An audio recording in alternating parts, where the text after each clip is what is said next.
Auditora-presidente da Terceira Comissão Disciplinar do STJD do Futebol, doutora Adriene Hassen.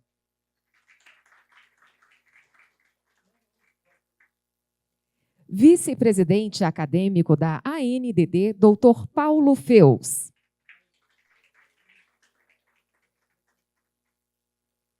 Advogado e membro da ANDD Lab, doutor Victor Eleutério.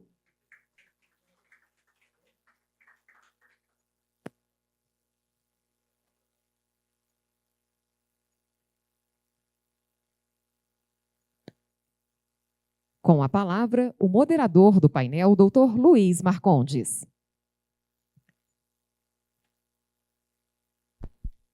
Prezados, por favor, vistam as suas camisas que nós vamos iniciar o nosso jogo. Para iniciar, então, esse painel, primeiro eu quero registrar a minha gratidão e a minha honra de poder, mais uma vez, fazer parte dos quadros, dos painéis da Academia Nacional de Direito Esportivo. E, mais do que tudo, hoje o ministro Caputo Bastos, o nosso eterno presidente, o nosso eterno líder, me emocionou pela manhã e eu preciso aqui compartilhar.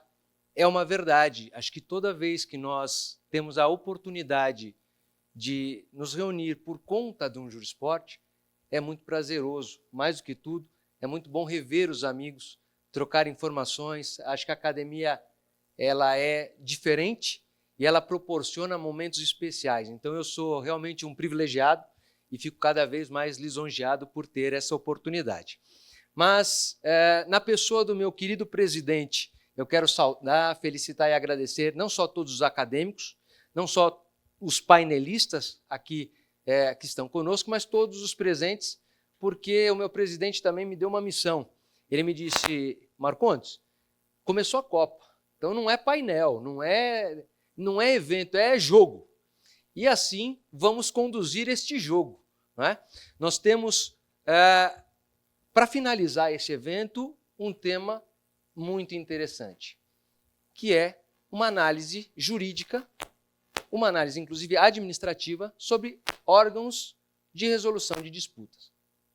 É interessante nós pensarmos que o desporto não pode se dar ao luxo, muitas vezes, de esperar o tempo adequado de um processo que tramita no Poder Judiciário, no Poder Estatal. Por isso, inclusive, o esporte nasce no seio da sociedade e se autorregula. Vamos lembrar que a Lex Desportiva é que promoveu o direito desportivo por muito tempo. É importante lembrar que no Brasil a primeira lei do desporto é da década de 40. Então, naturalmente, não só a lei, mas nós precisamos ter órgãos que consigam analisar as especificidades do desporto. E por isso, esse painel riquíssimo. E para iniciar esse jogo, eu vou jogar hoje só como camiseta 5 aqui da nossa seleção. O Mauro Silva, pode ser? Já tivemos uma oportunidade no evento da Espanha. Eu, inclusive, brinquei, o Mauro estava se apresentando ali, e depois conversando com o professor, e eu do lado, e falei para o professor, recuerda de mim?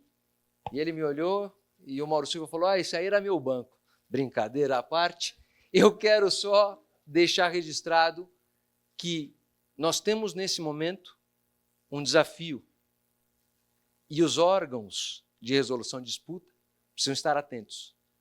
Ontem, a FIFA mudou diversos regulamentos por impactos de casos recentes, de análise de lex pública e lex esportiva. Então, este debate é oportuno e eu vou tomar a liberdade de começar o jogo, né? O camisa 5 solta a bola no camisa 10, meu querido confrade Paulo Feus. Paulo, por favor, com a palavra.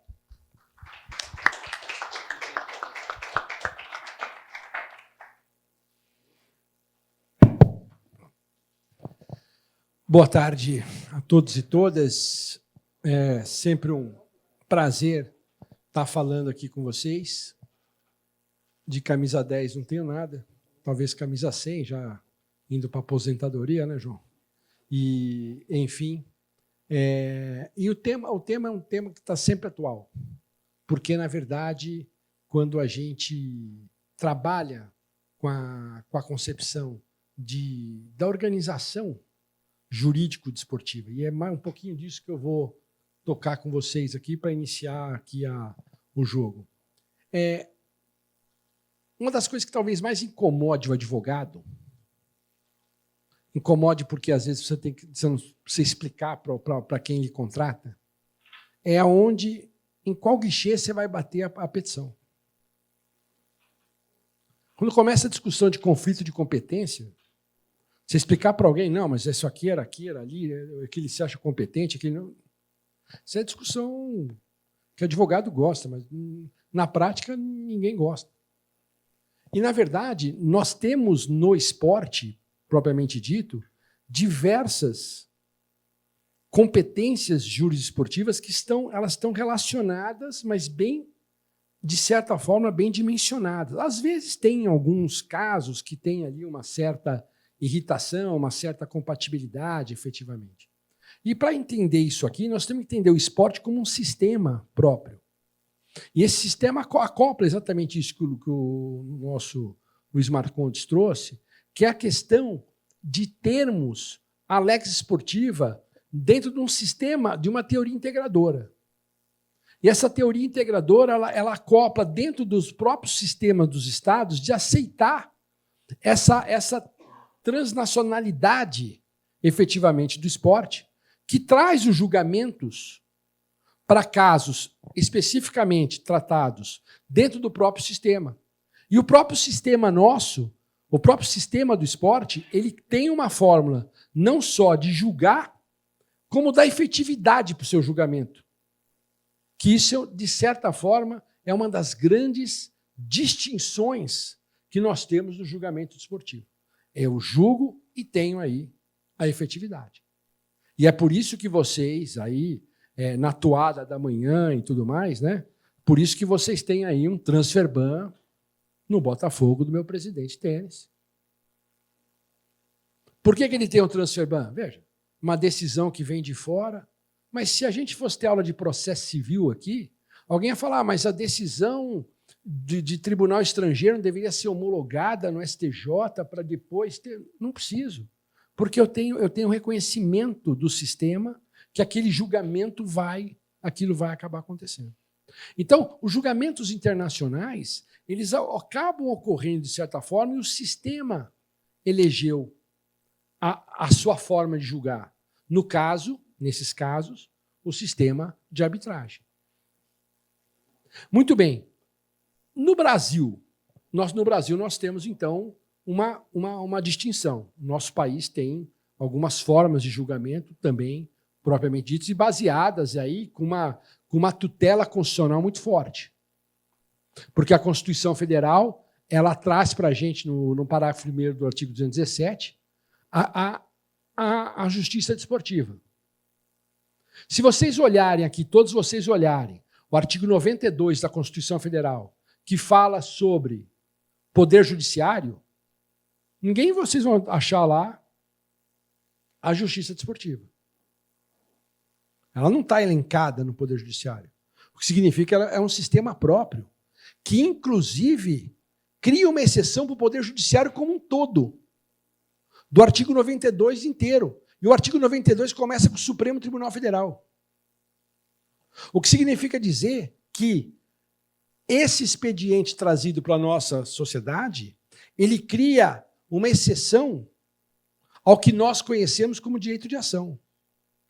Não é uma exceção plena, a gente costuma dizer que é uma supressão de direito. Por que supressão? Porque ela é momentânea, ela tem um período de supressão, e o período é exatamente o esgotamento das instâncias da justiça desportiva. Então, na nossa regra de competência, o termo mais, tipo assim, a mais especializada é a justiça desportiva. Aliás, quando a justiça desportiva, regulada em lei, hoje na Lei Pelé, que ainda está lá na 9.115, a sua forma de distinção. Quando a justiça desportiva ela se declara competente, ela é a competente. inclusive em cima de tribunal arbitral, em cima do Poder Judiciário, em cima de qualquer outra situação. Por quê? Porque ela tem a base constitucional. Ela tem a garantia da Constituição Federal. E é a Constituição que dá para ela. E nós já tivemos julgados, então, nisso. O ministro Marco Aurélio já julgou isso. Nós tivemos, recentemente, um caso que foi analisado na maneira penal, trazido aí pelo ministro Gilmar Mendes, que trouxe exatamente a questão de que determinado fato não seria tipificado como crime de um cartão amarelo numa questão trazida de manipulação de resultados, que isso não seria crime, porém, isso é problema da justiça desportiva. O que significa dizer, ele afasta até aquela questão de que a decisão penal iria influenciar em outros julgamentos. Está claro. Nesse julgado do Supremo Tribunal Federal. Aliás, o Supremo Tribunal Federal, pode ser criticado em várias questões e tudo mais, mas para esporte ele tem dado julgados maravilhosos. A DI 7580 do Supremo Tribunal Federal, ela afasta o poder do Ministério Público de interferir em decisões interna corporis. O que significa dizer o que é interna corporis? Eu julgo interna corporis. E isso é importante porque isso traz uma segurança jurídica para o esporte. Porque o esporte precisa dessa segurança. Essas questões, então, elas vão ser, de certa forma, acomodadas no nosso sistema jurídico. E aí eu passo a ter, então, as formas de julgamento. Então, aquilo que é da justiça esportiva, aquilo que os regulamentos estabeleceram como convenção de arbitragem, vai ser julgado no CNRD e CBMA, no caso de futebol, ou no CBMA, em caso de diversas federações e confederações que já elegeram o CBMA como órgão de julgamento. E, claro, a nível internacional nós temos o CAS, mas nós temos aqui o CBMA, que vem desempenhando um papel de arbitragem desportiva bastante interessante, com julgados bastante firmes nesse sentido. Muitos daqui já tiveram a oportunidade de participar, ou como advogados, atuando lá, ou até mesmo como árbitros, ou coárbitros. Então, na verdade, o que eu quero deixar aqui para nós é o seguinte: nós temos uma distinção de competências, essas competências são bem delimitadas, a nível internacional, a arbitragem trazida efetivamente pelo Tribunal Arbitral do Esporte. Cabe recurso das decisões do TAS? Cabe. Recurso não, mas caberia uma ação no Tribunal Suíço. Do Tribunal Suíço teria alguma coisa a ser feita? Bom, dependendo do que for julgado, pode-se ter aí uma denúncia na Corte Europeia de Direitos Humanos, mas aí o réu não é o esporte, é o Estado suíço. Ele que é o réu. É claro que tem decisões, vocês vão achar decisões desse sentido, mas são exceções. Não é à toa, o Estado suíço é o Estado que menos interfere das decisões de arbitragem. Não é à toa que todas as federações do mundo estão estabelecidas na Suíça. A Suíça é o país mundial. Hoje, talvez, eu já falei isso algumas vezes, hoje talvez possa vir alguma distinção, porque a FIFA desmembrou os seus escritórios e está com o escritório nos Estados Unidos, que o Departamento Jurídico está lá. Pode ser que vá começar a recair situações para a Corte Americana. Não sei o que a Suprema Corte Americana vai julgar. De certa forma, se isso for para lá, se isso acontecer, se os Estados Unidos vão reformar uma decisão do TAS ou não, se vão aceitar uma decisão do Tribunal Arbitral do Esporte, tudo isso é muito relativo do que acontece, ainda mais num país que se admite competência só pelo fato de você passar do lado dele. Então, de certa forma, é um fato. Muito embora, no maior caso de escândalo do esporte mundial, que é o FIFA Gate, a Suprema Corte deu que os Estados Unidos eram incompetentes para julgar. Enfim, então essas são as distinções. E é o que eles vão trazer para vocês aqui, cada um a seu modo. Eu só quis dar essa introdução no que diz respeito às distinções de cada portinha, né, de cada local de julgamento, e de certa forma, acho que talvez depois nós vamos bater um pouquinho mais de papo, acho que era isso que eu tinha que considerar. Muito obrigado.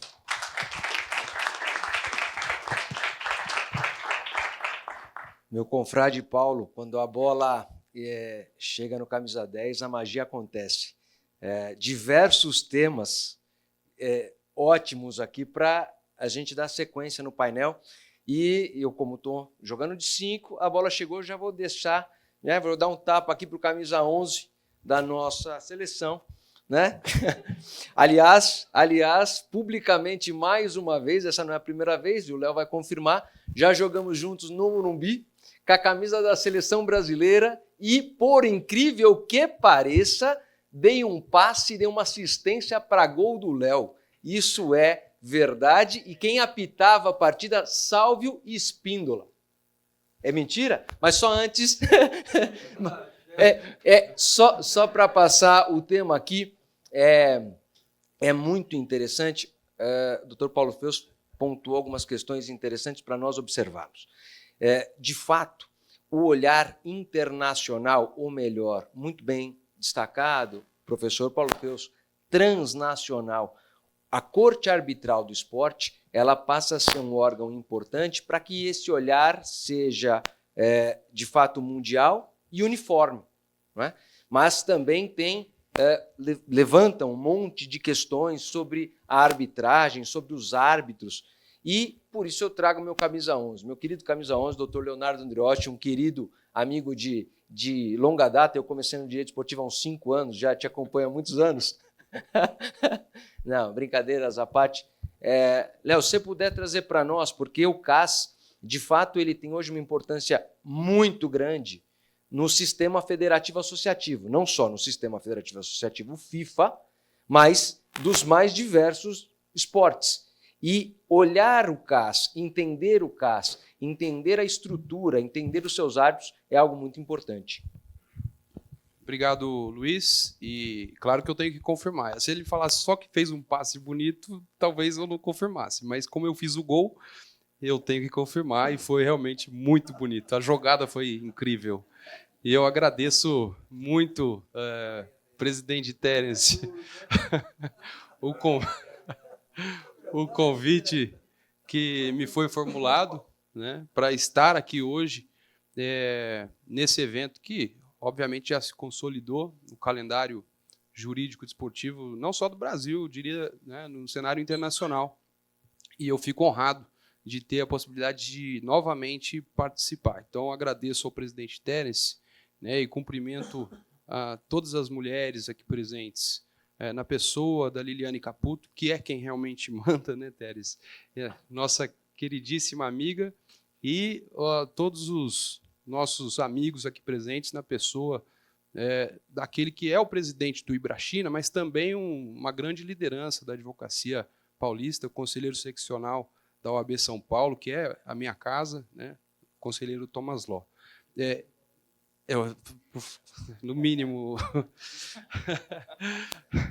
Mas agradecendo a oportunidade, eu fico, obviamente, muito honrado e feliz com a possibilidade que eu tenho hoje de estar, né, na lista, integrando a lista de árbitros da Corte Arbitral do Esporte, ao lado também de outros 4 valorosos advogados brasileiros.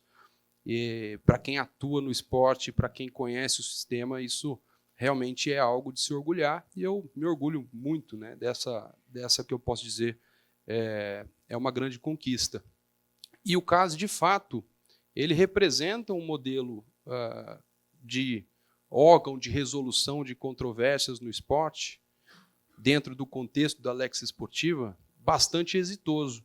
Isso porque, ao longo dos seus mais de 40 anos de existência, o CAS foi ganhando corpo, ganhando credibilidade, claro, sofrendo muitas críticas e críticas corretas, adequadas, né, e com as críticas aprimorando o seu sistema arbitral, que é longe de ser perfeito, mas vem funcionando como uma instância importante não só de definição de controvérsias, de resolução de disputas, mas como um órgão que, com o seu papel, com o exercício dessa sua atividade jurisdicional, vem, de certa forma, moldando não só a jurisprudência, se é que nós podemos trazer isso num contexto jurisprudencial, né, em se tratando de arbitragem, mas nas bases da regulação esportiva, inclusive nacional, que a própria Fernanda estuda bastante também esse tema, né?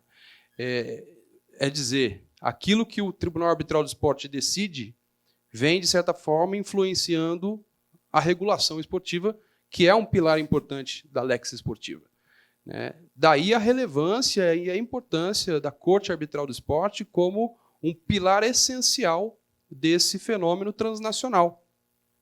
Isso traz estabilidade, isso traz segurança jurídica, isso traz, evidentemente, né, para além de um amadurecimento institucional, um fortalecimento da própria autonomia do sistema esportivo.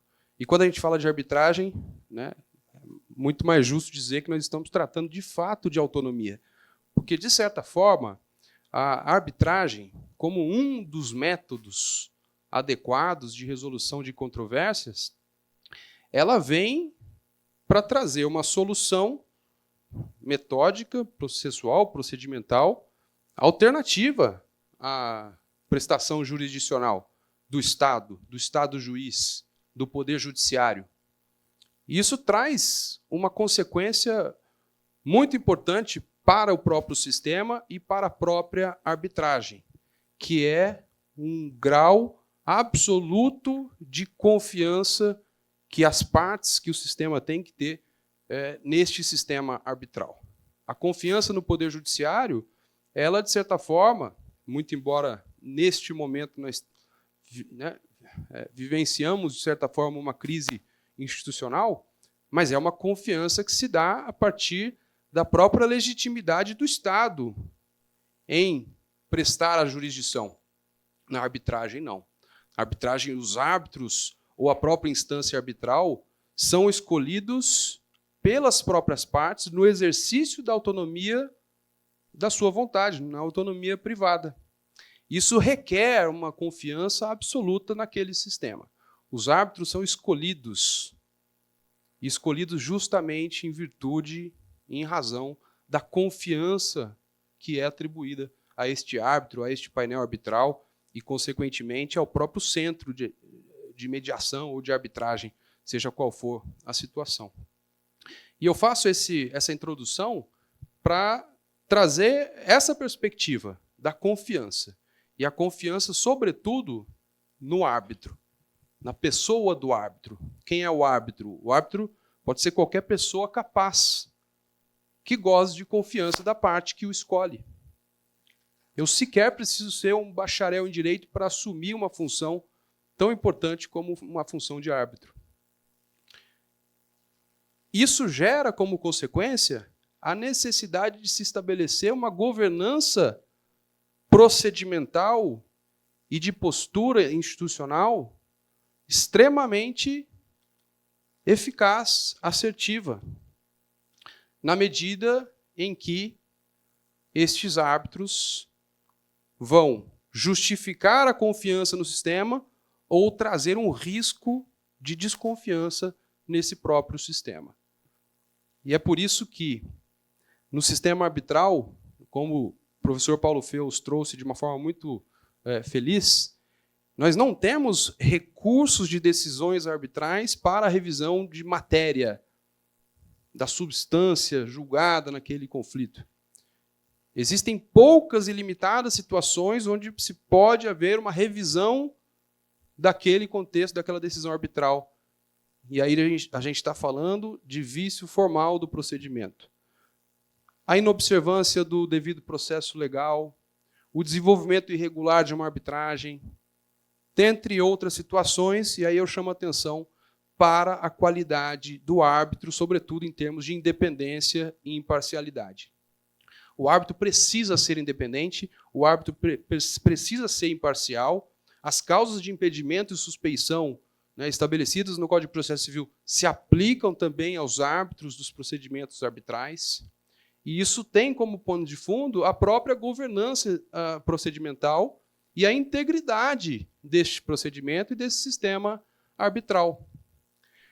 No Tribunal Arbitral do Esporte, e aqui eu ouso trazer os artigos, as regras, né, 33, 34 e 35 do Código de Arbitragem em Matéria do Esporte, na frente do meu querido amigo Pedro Fida, que foi conselheiro do CAS e é um exímio conhecedor desse sistema, para trazer, por exemplo, a possibilidade que as partes têm de recusar os árbitros que são escolhidos naquele procedimento.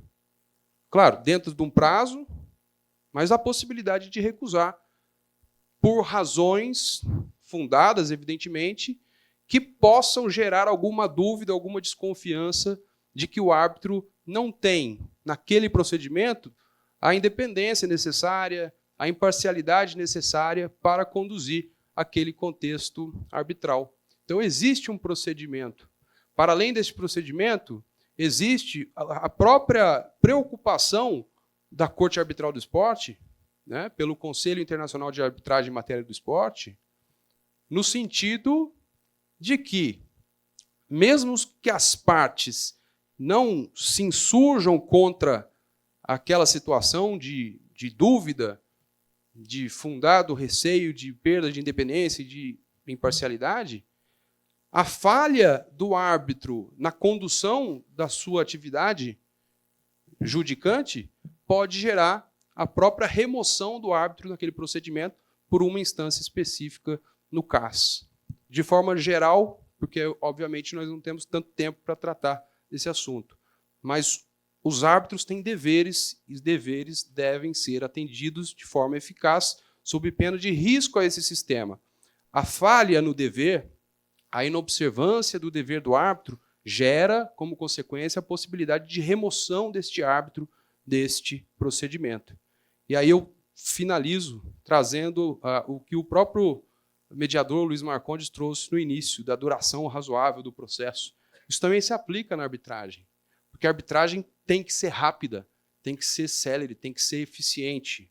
E quando o árbitro, na sua conduta, deixa de observar a necessária celeridade para esse procedimento, ele está, de certa forma, violando um dos seus deveres essenciais. E isso gera também causa de remoção daquele procedimento. Então, a duração razoável do procedimento arbitral, ela é tão importante quanto todos os outros deveres e quanto a manutenção, a necessidade de manutenção da independência e imparcialidade do árbitro, que deve acontecer antes da aceitação do encargo e, evidentemente, durante todo o procedimento. Enfim, são tantas as situações, tantas as questões que a gente pode tratar, mas, do ponto de vista da confiança do sistema, do fortalecimento da autonomia, eu focaria essa análise, Luiz, na independência, na imparcialidade, nos deveres dos árbitros, para que, a partir da sua atuação, o sistema ganhe em termos de credibilidade, porque isso faz bem ao sistema, isso traz segurança, isso traz estabilidade e isso traz eficiência. É como eu reflito aqui na minha primeira participação. Muito obrigado. Léo, muito bacana a profundidade da análise. O CAS, nos últimos anos, também se desenvolveu, se estruturou.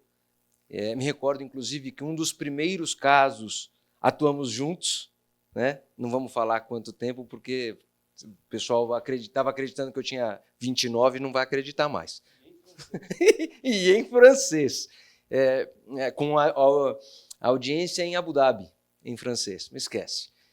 Mas quando, Paulo, a seleção brasileira precisaria nos assistir nesse momento, porque quando a jogada é trabalhada no meio campo, o 10 faz a estruturação da jogada, o tema flui, o jogo flui. Né? E eu quero aproveitar o gancho do meu querido confrade Léo Andreotti para trazer o meu querido Ponteira, meu confradinho da nossa querida Academia Lab, não é? O Vitor, que é um expert também em corte arbitral do esporte, atuando como defensor. E talvez na linha mais difícil, porque atua em situações que o CAS precisa ter respostas não céleres da arbitragem, mas muito mais que isso, em meio à competição, muitas vezes tendo 48, 24 horas para tomar uma decisão. Tenho certeza que essa jogada aqui vai para a linha de fundo e vamos chegar, né, para finalizar. Queria te passar a palavra, meu querido Vitor. Obrigado, Marcondes. Boa tarde a todos. Uma alegria tremenda participar desse evento, brilhantemente organizado, palestras muito interessantes. Cumprimento a todos, cumprimento meus colegas de palco, cumprimento a audiência na pessoa do presidente Terence Sveiter e também do meu amigo e sócio Pedro Souza, presidente da NDD Lab. A minha ideia aqui hoje, já é difícil a gente competir hoje em dia, né, na modernidade, com a atenção do celular, já é difícil, no momento de uma palestra, competir, às vezes, com o horário do almoço, o cansaço das pessoas, competir com um jogo de Copa do Mundo. Eu nunca imaginei que ia acontecer. Mas o desafio está aqui posto e está aqui para ser encarado. E com esse mote que eu venho compartilhar aqui uma experiência que, sem dúvida nenhuma, é uma das mais desafiadoras, certamente a mais desafiadora que já vivenciei, que na prática do nosso escritório já vivenciamos, que é a experiência da divisão ad hoc do CAIS.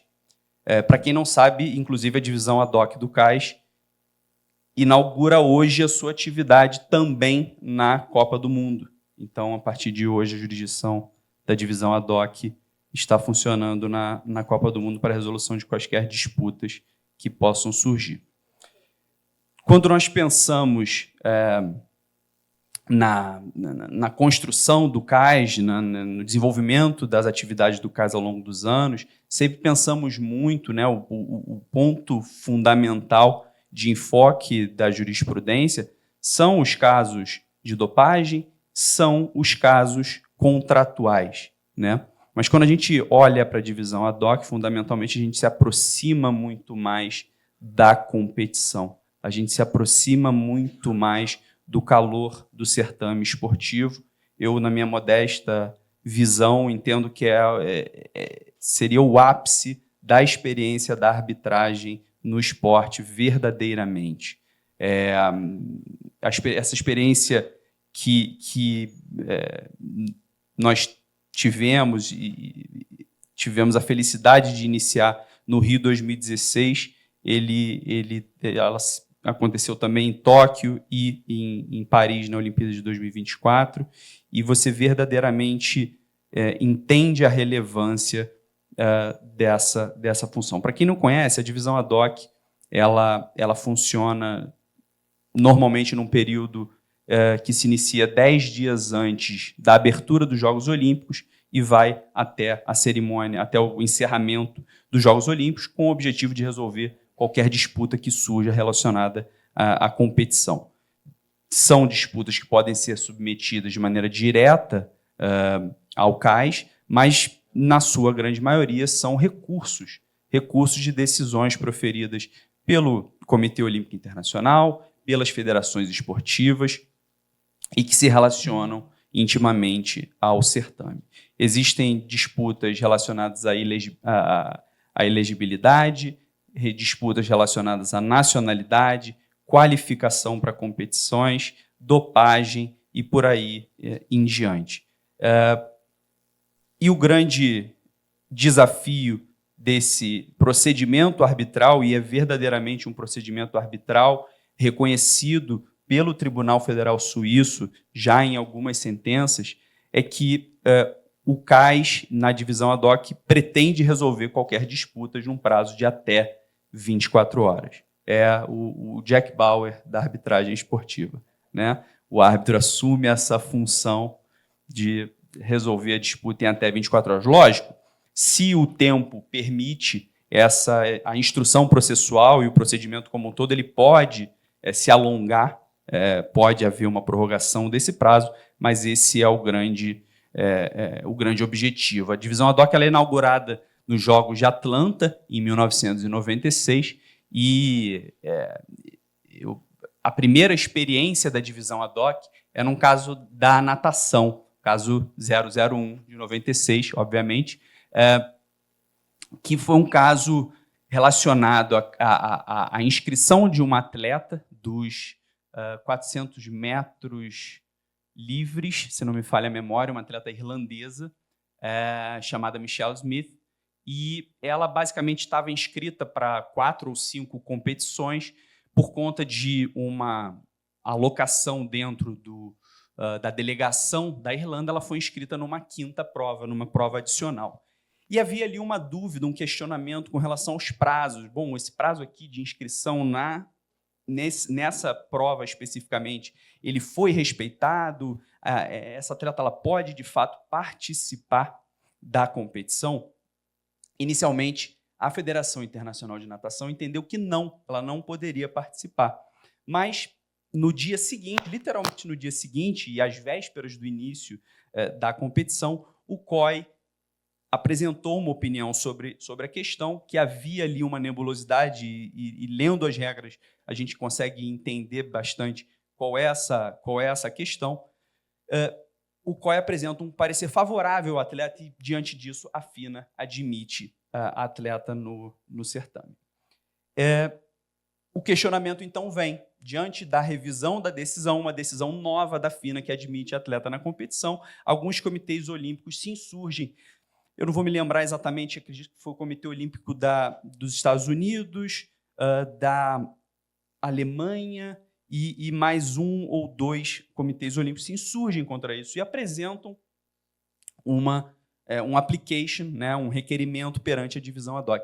Esse requerimento ele é simplesmente apresentado perto das 18 horas da véspera do início da competição, né? Submetido o requerimento às 18 horas. Naquela época, as comunicações não eram tão ágeis, tão fáceis, simples como são hoje, e o case manager do CAS teve que correr, literalmente, para o local da competição para buscar a notificação dos diversos comitês olímpicos, né? Preciso notificá-los aqui, porque a competição começa amanhã, isso precisa ser resolvido.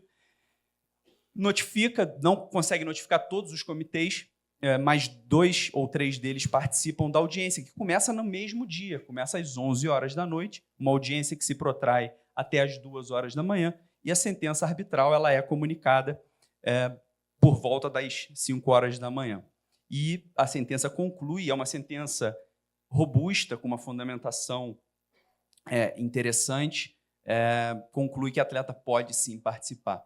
E o grande barato desse caso, e que me deixa verdadeiramente arrepiado, é que essa atleta ela ganha o ouro olímpico na competição. A atleta é vencedora simplesmente no primeiro caso da divisão ad hoc, você resolve permitir a participação de uma atleta e a atleta ganha o ouro olímpico. Então, é uma experiência especial, realmente.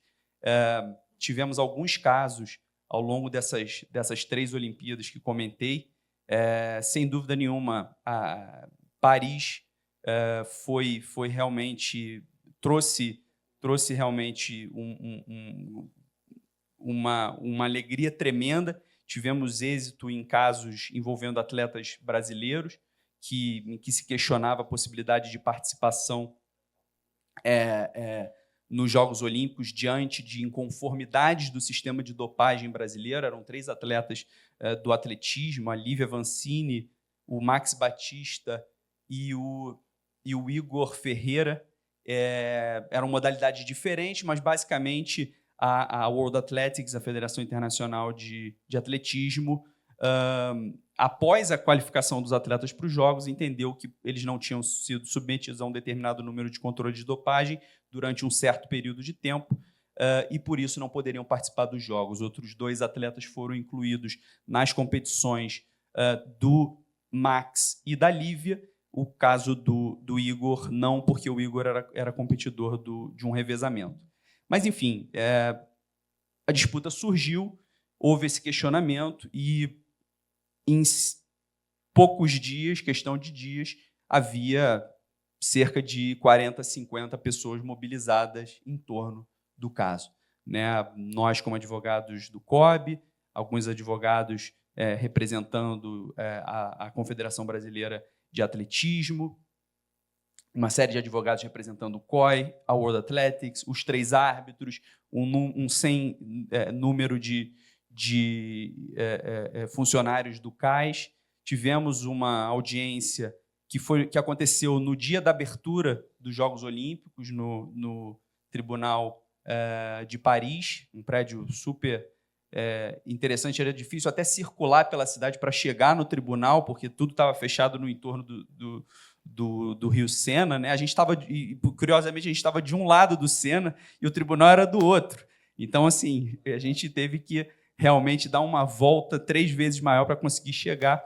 Foi uma audiência que durou cerca de 8 horas, muito intensa, com um volume muito relevante de provas, uma dificuldade tremenda para o julgador analisar esse volume e verdadeiramente se conduziu uma instrução muito, muito bem feita, com algumas limitações. Existem, inclusive, considerações na sentença arbitral sobre essas limitações, mas as partes cooperaram muito bem. Houve, antes da audiência, sessões com o tribunal arbitral em que se organizou a instrução processual de uma maneira muito interessante e realmente você se sente não protagonista, mas você se sente realmente um participante importante da competição, porque quando os atletas, ao fim da audiência, foram oportunizados a palavra, nenhuma das pessoas na sala queria que qualquer deles, né, mesmo os que nós não representávamos, perdessem a vaga. No fim da audiência e no fim da fala dos atletas, né, os árbitros tiraram seus lenços e verdadeiramente enxugaram o rosto. Muitas dos demais o fizeram, porque você vê ali o drama de uma vida colocada à prova numa resolução de disputa. Então, uma experiência muito interessante. Houve diversos outros casos rumorosos na divisão ad hoc de Paris. Teve o caso da Simone Biles, não foi da Simone Biles, foi uma outra atleta da ginástica olímpica. Eu vou lembrar. E houve o caso da Marta, em que nós também atuamos, alguns outros casos bastante rumorosos, e a gente vê a nuance. Né? Esse caso, por exemplo, da ginástica olímpica, que foi o pódio, inclusive, que a Rebeca ganhou o ouro, o primeiro pódio com 3 atletas negras da história da ginástica olímpica. O questionamento era em relação a um protesto que se fez quanto à nota da atleta romena. E esse protesto ele foi apresentado e ele foi considerado extemporâneo por 1 segundo. Simplesmente por 1 segundo, porque a atleta era a última a competir e você tem limite, né? Os protestos podem ser apresentados dentro de um período de tempo, dentro daquela competição, mas quando você é o último atleta, esse tempo é ainda mais curto. Então, acho que era cerca de 1 minuto, 2 minutos que havia para a apresentação do protesto, e aí tem imagens, diversas câmeras que têm, né, os temporizadores, e demonstrou-se que o protesto foi extemporâneo e, por conta disso, o CAIS teve que dar a decisão que deu. Enfim, é um pouco da experiência que eu queria compartilhar com vocês. Estou à disposição para perguntas, para uma troca de ideias sobre o tema. Vamos conferir se durante essa Copa do Mundo haverá casos perante a divisão ad hoc. Né? Acho que a tendência é de, possivelmente, alguns questionamentos quanto a decisões do Comitê Disciplinar da FIFA, que tem vida dura, normalmente, durante a competição. Né? A gente sabe, por exemplo, nos Jogos do México, sempre há problemas com a torcida. Enfim, a conferir as cenas dos próximos capítulos. Obrigado pelo tempo.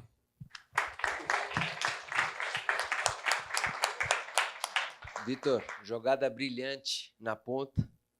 Aquele ponteiro que pisa na linha mesmo e na hora de cruzar não faz um cruzamento, faz um lançamento perfeito. Eu só vou escorar rapidamente que você trouxe um gancho interessante. Talvez seja uma experiência do operador do direito esportivo muito próxima de um competidor, não é? Porque, na verdade, você está ali numa situação em que a cobrança não é só de todos aqueles que estão no esporte, mas até do público, porque aquilo está rodando, precisa ser de imediato.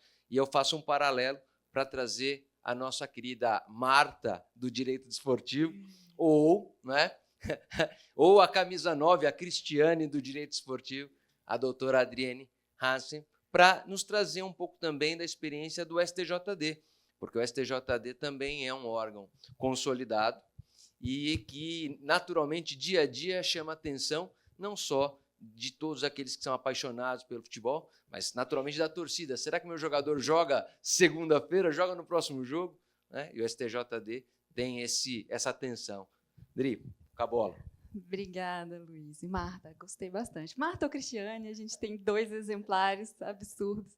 Queria, antes de começar, agradecer imensamente ao convite feito pelo presidente Teres e pelo presidente Pedro também.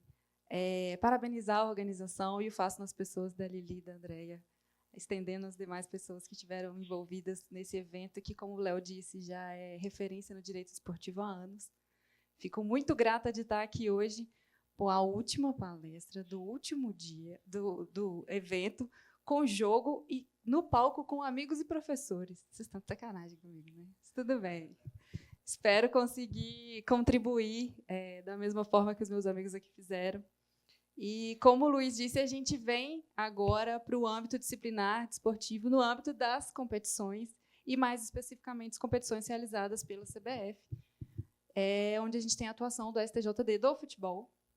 E eu acho que não ficou dúvida para ninguém que acompanhou o evento desde o começo, que, mais do que nunca, o esporte, principalmente o futebol, ele tomou uma outra cara. A gente está num ambiente de negócio. O futebol é um negócio, e dentro do negócio futebol a gente tem vários mercados.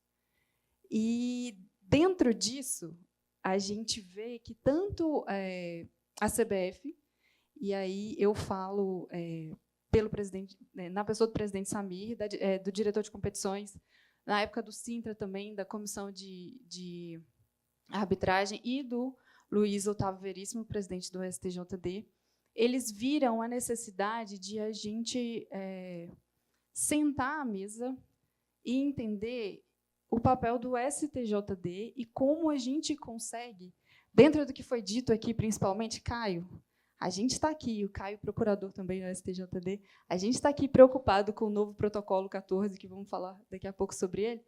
24 horas, Jack Bauer, a gente achou que a gente tinha problema com o novo protocolo. Meu Deus, está ótimo. Não vamos reclamar, mas também a gente não precisa levar para o STJD, vai que dá ideia de acelerar dessa forma, né? Bom, e dentro desse cenário, entendeu-se a necessidade de a gente dar, enquanto tribunal, devolver uma prestação mais eficiente e mais efetiva para o jurisdicionado, para o público, para os jogadores, para todos os players envolvidos. Porque, de fato, as nossas decisões no âmbito disciplinar desportivo, como bem disse o Luiz, elas impactam no andamento da partida. E a nossa função é promover um impacto justo. Eu não vou dizer que a gente não vai impactar, porque, de uma forma ou de outra, a gente pode acabar tirando um jogador importante. Tem penas de perda de mando, tem perdas, enfim, tem penas diversas. Então, a ideia é promover um impacto justo dentro de um processo justo e célere. E, dentro dessa perspectiva, foi acordado uma mudança substancial dentro do processo do STJD, que é o protocolo 14, que estabelece uma perspectiva de julgamento das infrações no âmbito disciplinar no prazo de 14 dias. O que, para a gente, chegou a causar um pouco de susto no começo, né? Como seria possível? A nossa média de julgamento anteriormente era de 79 dias. entre a partida e o processo ser julgado no âmbito recursal pelo Pleno. Com essa sentada à mesa da CBF, da diretoria de competições, comissão de arbitragem e do próprio STJD, estabeleceu-se um processo mais célere. Os árbitros das partidas, graças a Deus, agora a gente está diante de uma profissionalização da arbitragem, então a gente tem súmulas mais qualificadas e a compreensão do árbitro de melhor forma, e eles têm melhores condições de exercer as suas atividades. Enfim, dava para a gente falar um painel sobre isso, né? Mas a gente conseguiu estabelecer que eles enviassem... a própria Lei Geral do Esporte estabelece o prazo de 4 horas a partir do encerramento da partida para que eles entreguem à CBF a súmula. E a gente conseguiu, com a diretoria de competições, eu digo em nome do STJD e faço toda a referência ao presidente Luiz quanto a isso, porque foi uma negociação que partiu principalmente dele, que a Procuradoria recebesse essas denúncias no próprio dia da partida.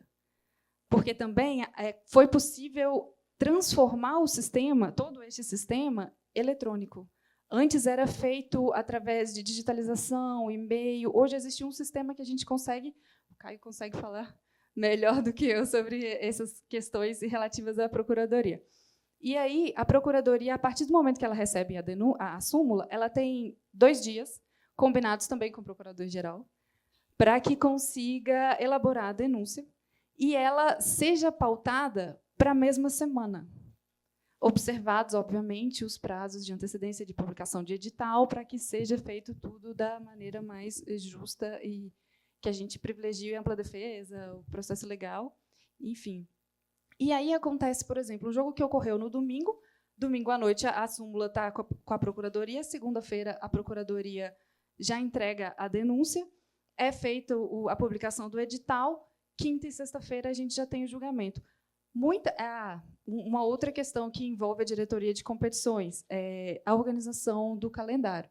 A gente vai ver, acho que principalmente a partir do retorno da data FIFA, que os jogos eles vão ser concentrados, vão ser não tenhamos tantos jogos no meio da semana mais.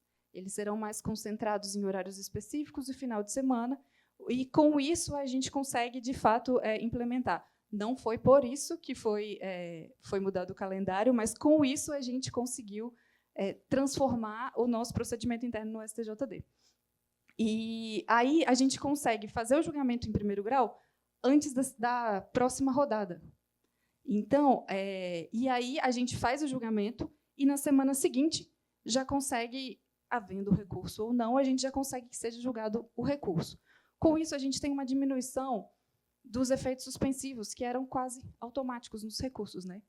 Eram concedidos, e aí o professor Feus, com anos de experiência de pleno do tribunal, consegue trabalhar melhor essa questão. Eles eram quase que automáticos, né? A concessão do efeito suspensivo, porque a gente não sabia quando conseguiria ser pautado o processo e não poderia obrigar o atleta, a agremiação, a já cumprir a pena pendente de julgamento pelo pleno.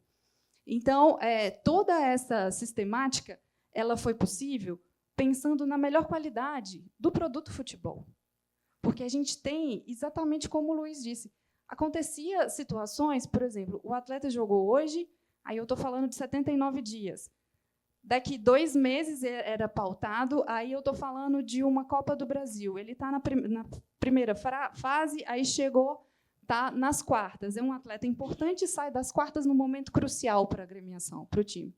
Hoje, a gente já consegue ter uma celeridade e impactar de forma justa.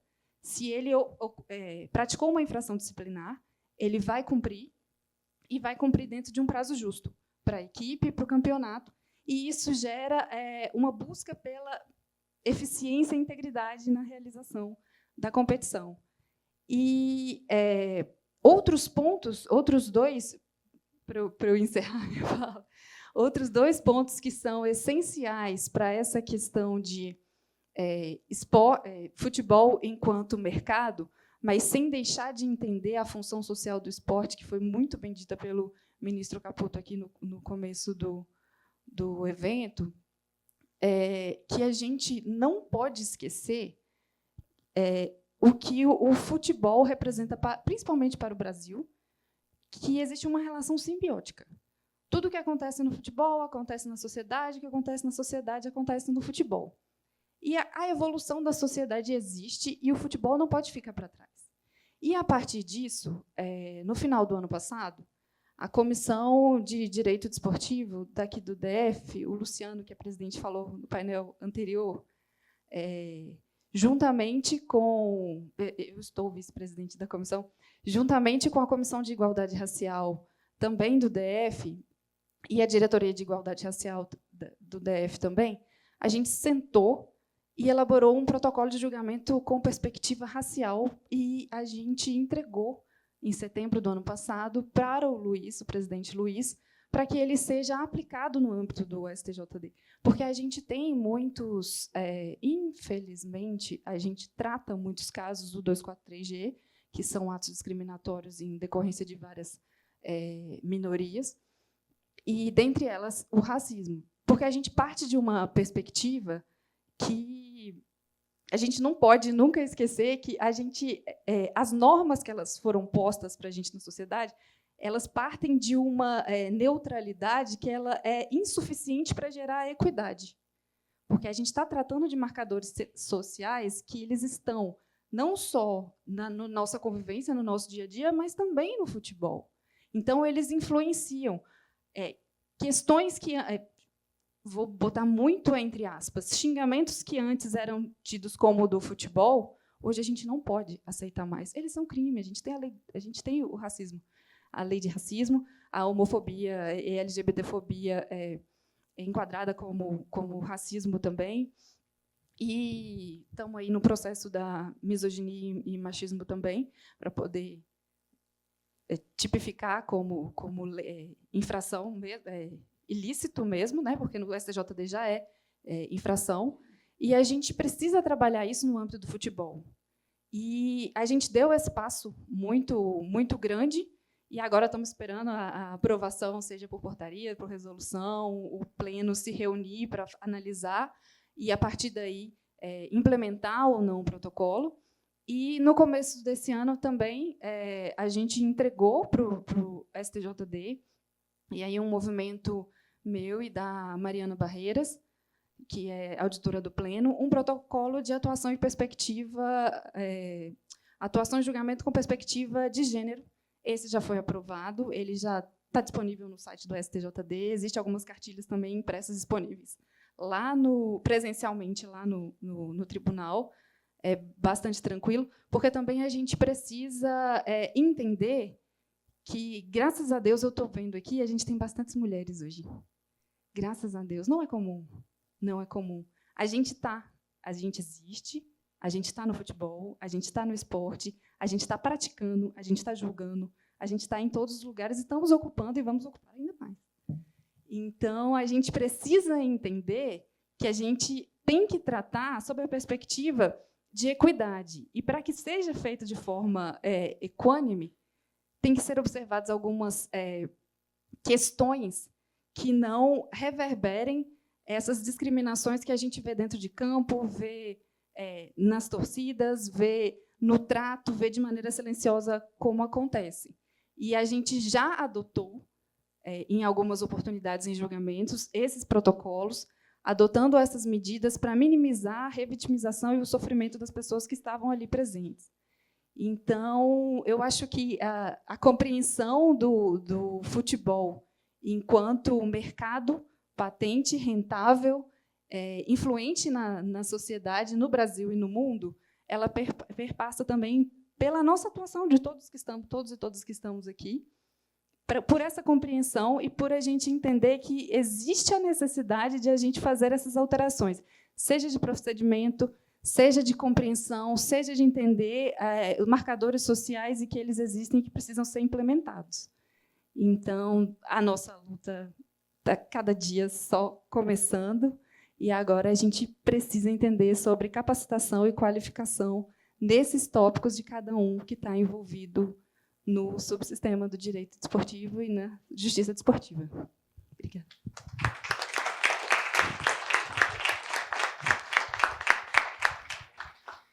André, que golaço. A jogada começou bem construída, time jogando por música, né? Tivemos aqui a construção da jogada, ela foi para a ponta, não foi um cruzamento, foi um lançamento, e a Adri fez um golaço de placa.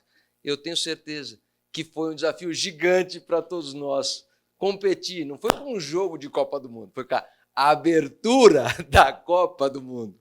Olha o desafio. Mas a missão dada é missão cumprida.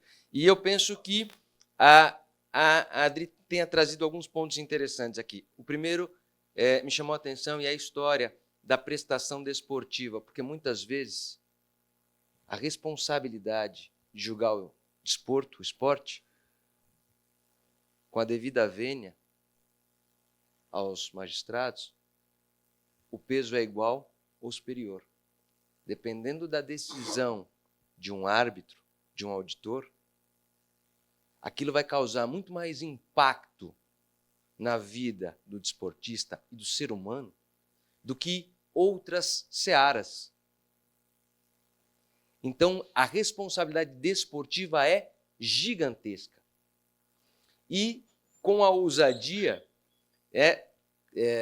eu fico feliz de ver o STJD do futebol se aprimorando, evoluindo, e quantos de nós aqui não trabalha ou já trabalhou na estrutura da justiça desportiva nos mais diversos esportes, né? Eu fui presidente da Confederação Brasileira de Fisiculturismo, Fitness, Musculação. Vocês percebem, claro, né, pelo meu... O pessoal deu risada. Bom, mas a brincadeira aqui é, primeiro dia que nós precisamos começar o trabalho, nós não tínhamos espaço físico, faltava a caneta e o físico também. Faltava o espaço e o físico, né? Eu nem vou falar a vergonha que passei no Arnold, mas isso é outra conversa, para outro tempo. Mas para dizer da importância e da prestação efetiva ao cenário desportivo. É muito importante o papel não só do operador do direito, do defensor, né, do árbitro, para o esporte. O esporte, o negócio esporte é importante, mas o esporte, a essência do esporte, depende da estrutura desportiva. E aí, para finalizar, você citou uma questão interessante também, André, que eu tenho no meu livro. Eu cito o futebol hoje é um negócio, é mais um negócio do negócio futebol. Mas, com perdão da palavra, eu queria fazer só um registro, mas até um pedido. Nós estamos em 2026 e eu continuo sendo um menino brasileiro sonhador. E eu tenho visto cada vez menos os olhos brilharem quando a gente fala da seleção brasileira. Eu tenho realmente uma preocupação, porque eu já tive a felicidade, muitas vezes, de representar o Brasil fora. E toda vez que a gente fala que é brasileiro, a primeira coisa que se fala é futebol, é Pelé. O Brasil talvez não tenha a dimensão do tamanho do Brasil no esporte fora. E eu fico triste com isso de verdade, porque se nós tivéssemos a ideia do que é o Brasil fora, nós não estamos maravilhosamente bem, não é? Mas começou a Copa do Mundo. Se os nossos olhos voltarem a brilhar, porque no futebol nós somos ainda respeitados, a nossa camiseta amarela ainda pesa bastante, e que essa é a minha ideia, meu pedido, meu registro, que a essência do brasileiro não se perca. Esse é um pedido que eu faço para abrir as perguntas, para finalizar os nossos trabalhos. Nós temos perguntas?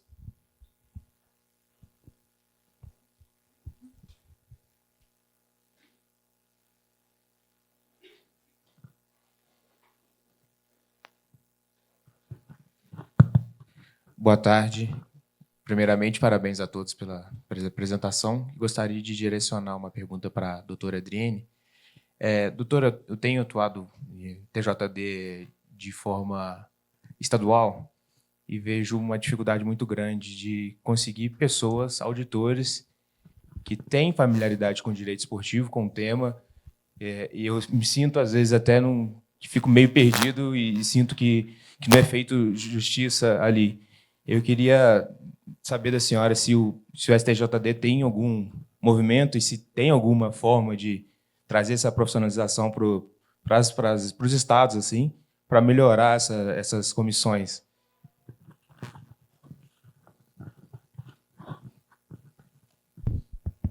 Desculpa, o seu nome? É o Wallace. Wallace. Obrigada pela pergunta, Wallace. Bom, a gente tem 2 anos que a Escola Nacional de Justiça Desportiva ela tem feito cursos. Ano retrasado ou passado foi na FGV, esse ano foi na CBF, para que a gente consiga trazer temas que a gente atualize e traga um mínimo de unicidade. Eu digo mínimo porque, né, a autonomia, cada tribunal decide da sua forma, mas a gente tem um pleno que serve para uniformizar essas decisões. Uma questão que eu acho muito relevante, e quando eu tive a oportunidade de falar isso quando falei nesses eventos, é talvez desenvolver escolas dentro do próprio tribunal e as federações. A gente tem, por exemplo, a Federação Paulista de Futebol, tem a FPF Academy, a CBF tem a CBF Academy. Eu estou aqui com a presidente do TJD de Minas, a Fernanda, que ela tem essa preocupação e ela se envolve na criação de eventos, capacitação, atualização e cursos para que procuradores e auditores e advogados também estejam sempre se atualizando. E não posso deixar de falar dos cursos do mestrado, que o meu professor Paulo Feus ele ministra na PUC, e o Léo tem a pós-graduação na ESA São Paulo. Então, eu acho que difundir o conhecimento e talvez tentar parcerias para conseguir alguma forma de desconto e incentivo para que auditores, procuradores, advogados eles se qualifiquem, se capacitem, porque para a gente é muito importante. Quanto mais cedo e melhor e mais tempo as pessoas envolvidas no âmbito dos tribunais elas se qualificam, se aperfeiçoam, melhores decisões a gente vai ter. Melhor vai ser para o nosso futebol. Não sei se cheguei a trazer uma resposta efetiva, mas...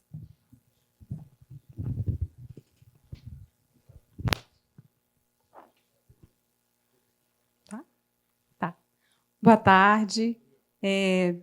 Primeiro, queria também parabenizar os painelistas pela excelência aí das falas e do debate, também a NDT, na pessoa do presidente, pela organização desse evento de tão alto nível, tão enriquecedor.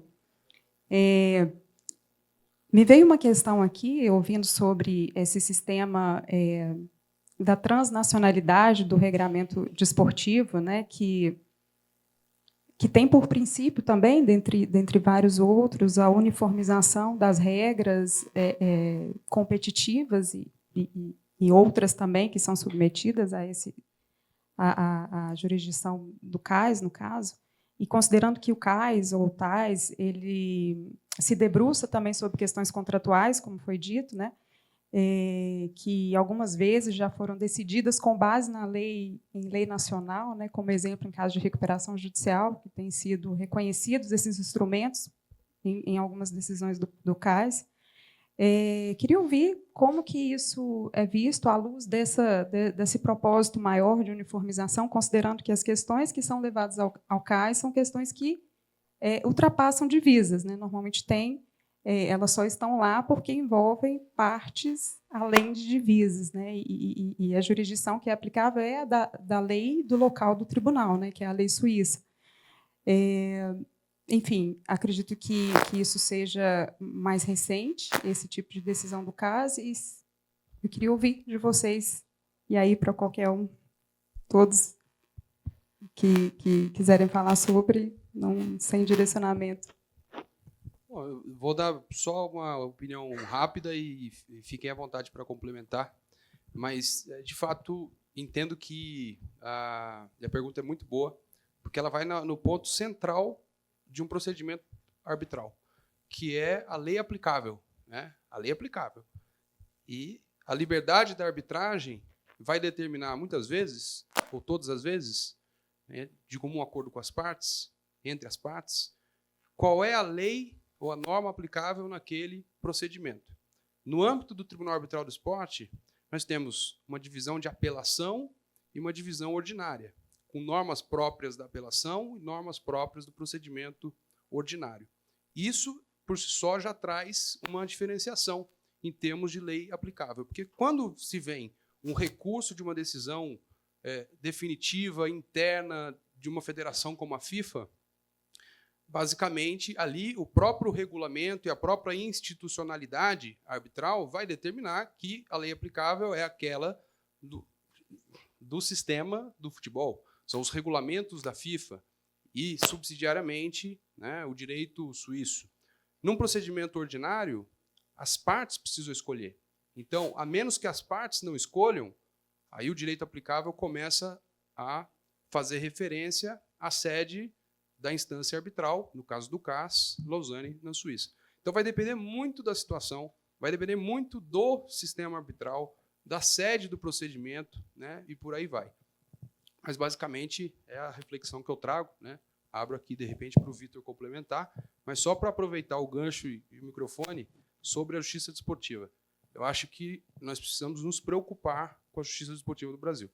A minha opinião, salvo raras exceções, e no futebol, até por conta do nível e da popularidade e do interesse, o problema ali não está ali o problema, mas a justiça desportiva está ruim.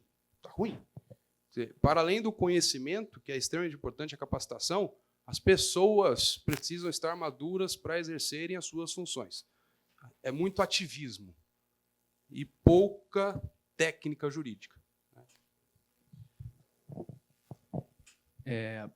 Na esteira do que o Léo falou, e como você bem notou, né, o CAS exerce um papel fundamental na aplicação e numa interpretação harmônica dos regulamentos, sob a luz do direito suíço, fundamentalmente, mas a jurisprudência vem reconhecendo, né, em determinados casos, em determinadas situações, que, obviamente, por mais que nós apliquemos uma lex esportiva, regulamentos internacionais interpretados à luz do direito suíço, as relações jurídicas não se desenvolvem no vácuo. Não, elas não se desenvolvem exclusivamente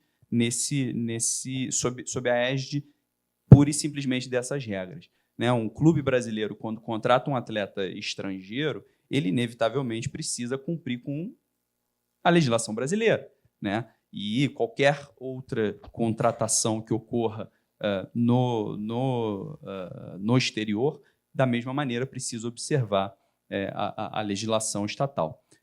Então, existem maneiras, tem artigos publicados e tem jurisprudência, tem um artigo muito interessante do professor Uri Kass, publicado no boletim do CAS, que ele nota exatamente isso. Embora os regulamentos, por uma questão de harmonia e segurança jurídica, devam sim ser interpretados à luz do direito suíço, quando existem aspectos que extrapolem o objeto da regulação privada, você sim aplica o direito estatal. Então, um exemplo bem básico, na rescisão de um contrato de trabalho de um atleta, você tem que considerar aspectos como FGTS, 13º, em países aqui da América do Sul, o chamado aguinaldo, né, que é o aguinaldo, que é o 13º na Colômbia, na Venezuela, alguns outros países.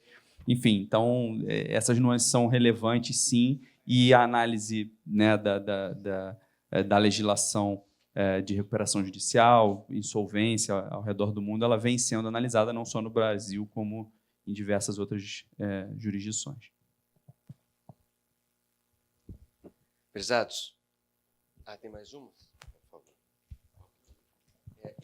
Até pelo adiantado da hora, já levantamos a placa aqui, né? Sei que na Copa do Mundo são 7, 8 minutos, mas já... Então, para não alongar muito, já me levanto aqui e dou a cara a tapa. Mas é o seguinte, a pergunta vai muito na linha do conflito aparente de normas e também da transnacionalidade das decisões da FIFA. Mas, levando para um caso concreto, gostaria de perguntar para o meu professor Paulo Feus, sobre uma questão pontual em relação ao atleta menor de idade. Em muitos regramentos internacionais estrangeiros, o atleta menor pode começar a partir dos 12 anos, né? Na legislação nacional, antes dos 14 seria trabalho infantil, então, teoricamente, não poderia.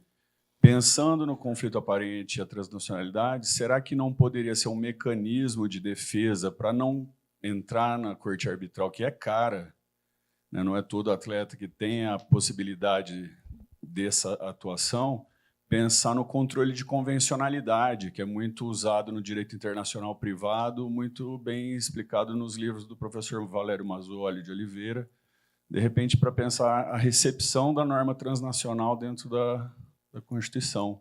Queria saber do professor Paulo Feuso sobre esse olhar, principalmente diante do livro dele, que é um dos melhores livros que eu já li em direito desportivo. Obrigado, Diogo. Antes de responder, quero saudar a presença do Dr. Rui César Públio Borges, que hoje, dia 23, vai tomar posse como desembargador no Tribunal Regional do Trabalho da 2ª Região. Uma salva de palmas para o Dr. Rui, nosso querido amigo, confrade nosso da academia e talvez uma das maiores autoridades futebolísticas no Brasil, porque ele é membro do compliance da Conmebol, né? Então, quem tiver qualquer reclamação na Conmebol, Rui, ingresso para a Copa, Dr. Rui, né? É isso. Então, enfim, brincadeiras à parte, e todos os demais aí que eu acabei não cumprimentando um monte de gente, e ficam todos cumprimentados e abraçados aí, que eu não acabei não falando. Essa questão do menor de idade, ela transcende com um ponto daquilo que pode ser objeto de negociação constitucional e aquilo que não pode ser objeto de negociação constitucional. Aquilo que a gente chama de disponível e indisponível. E a proteção do menor e da criança, ela passa a ser direito indisponível. Então, nós temos um problema constitucional que trava a concepção dos 14 anos de idade.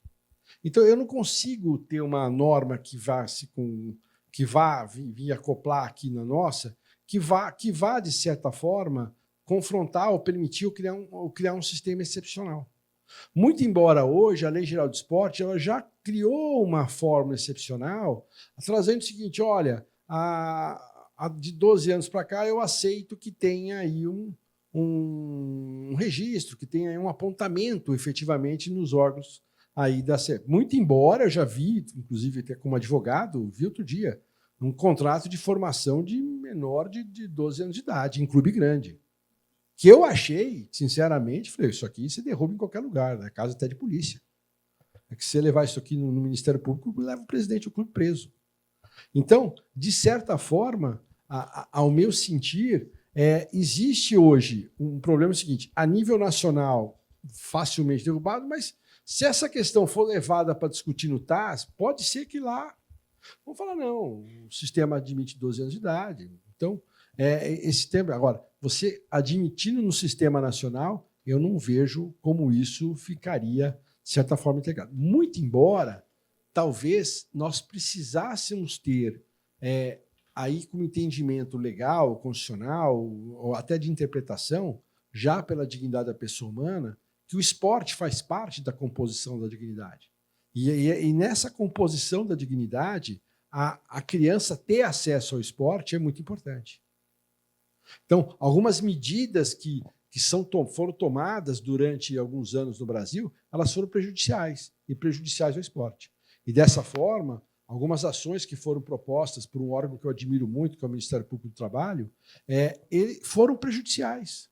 Porque, na verdade, ficaram preocupadas com algumas questões, como trabalho escravo e questões assim, que não se acoplavam, que não se identificavam efetivamente com os centros de treinamentos ali disputados. É claro que essa questão tomou grande forma com aquele acidente do Ninho do Urubu, efetivamente, que trouxe lá uma coisa assim horrorosa, mas, de certa forma, aquilo foi um acidente. Né? Ninguém quer ver aquilo, mas aquilo foi um acidente. Então, não vejo como você admitir que isso possa, de certa forma, ser contratualizado, mas, ao mesmo tempo, eu teria que admitir que é necessário eu ter uma forma de acomodação do atleta ser, o atleta menor ter formação.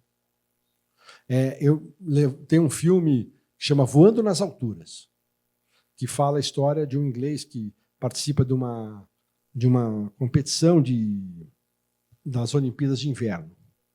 E, numa passagem do filme, ele perguntando para um técnico da Noruega, falou assim, olha, mas com quantos anos começa aqui? Ele falou, olha, isso aqui se começa com 6 anos de idade a treinar. O que significa dizer que, em algumas modalidades, como a ginástica olímpica, a artística, ela, de certa forma, com 20 anos de idade, a atleta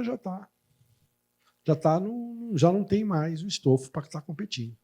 Então, existe a necessidade de adequação, mas como uma via excepcional da formação, e não efetivamente como via de regra geral, e admitir que isso fosse como um trabalho natural de uma criança de 12 anos, muito embora hoje você tenha influências de idade com várias idades, que vão ter que ter uma acoplação do ECA, do marco legal do ECA digital e de outras questões aí acopladas à nossa legislação. Acho que era isso aí que, não sei se te respondi, mas fica dessa forma aí. Se me permitir, eu estou jogando de 5, a questão era só distribuir jogo, mas aqui, de fato, você citou a questão do conflito aparente. Por quê? Porque a criação, né, segundo os anais da FIFA, indenização por formação e mecanismo de solidariedade vem na ideia de incentivar os clubes a continuarem a formar depois da extinção do passe. Esta é a ideia. E me parece que, apesar da nomenclatura ser parecida, nós estamos falando de uma outra questão quando falamos de contrato de formação, né? Então, apesar da proximidade, em alguns pontos, haver vasos comunicantes, mas são coisas distintas. Peço desculpas aqui pela minha ousadia, como os 5 sai para o jogo. Senhores, pelo tempo, também pelo adiantado da hora, eu quero só, mais uma vez, parabenizar cada um dos queridos e brilhantes painelistas, queridos amigos, né? Incrível o nível que foi possível debater aqui, com a ousadia, inclusive, de competir com a Copa do Mundo, né? E nós temos aqui ainda o auditório cheio. E só quero registrar a presença de cada um de vocês, o quanto abrilhantou o nosso evento Jurisportes, né? E agradecer, na pessoa do meu presidente, todos os confrades e confradinhos, e na pessoa da Lili e da Andréia, todo o staff, porque esse evento não pode acontecer e não acontece sem o esforço de todos vocês. Muito obrigado, eu devolvo a palavra. Eu só vou cometer uma indelicadeza só de dizer que acho que a gente não conseguiria ter essa dinâmica, ter essa entrega, essa leveza, com densidade de conteúdo, se não fosse pela sua mediação. Muito obrigada. Eu era só os 5. Obrigado, Yuri. Agradecemos os painelistas. Os integrantes do painel recebem agora seus certificados de participação e lembranças do evento e, em seguida, faremos a foto oficial do painel.